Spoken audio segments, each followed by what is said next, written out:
Și la început eram pușteam, man, habar n-aveam. Nici nu mă gândeam că o să ajung toxicoman pe străzile astea pline full de pușcăreași, unde îți găsești repede nași și-ți faci prieteni falși.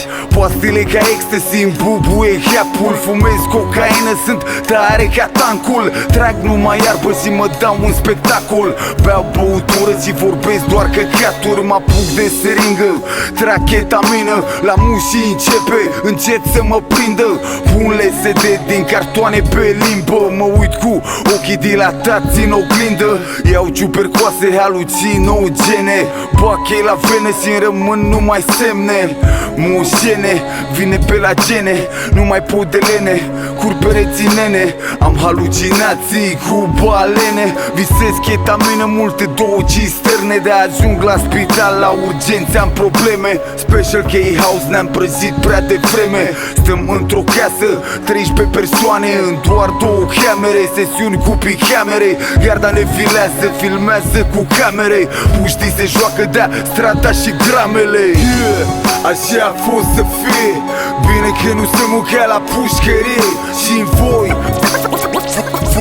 recupera viața înapoi din noi. Așa a fost să fie. Bine că nu se mucea la pușcărie. Și-n voi recupera viața înapoi din noi. Magicul îmi intră în casă, extaziat. Banii care facem din iarbă îi dăm pe praf. Începe epoca special gold mefedronă.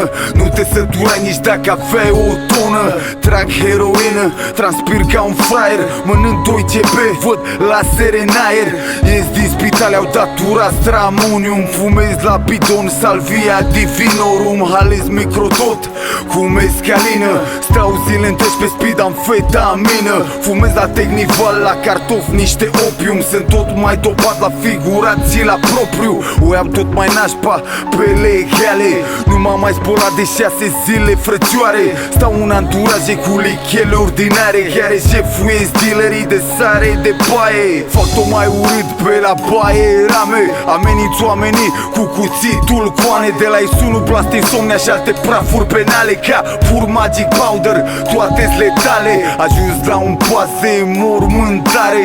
Am nevoie de o dezintoxicare.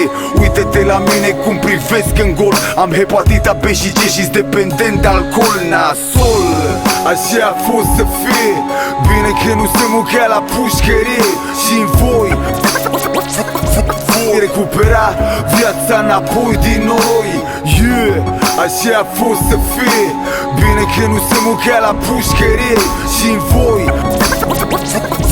recupera viața înapoi din noi.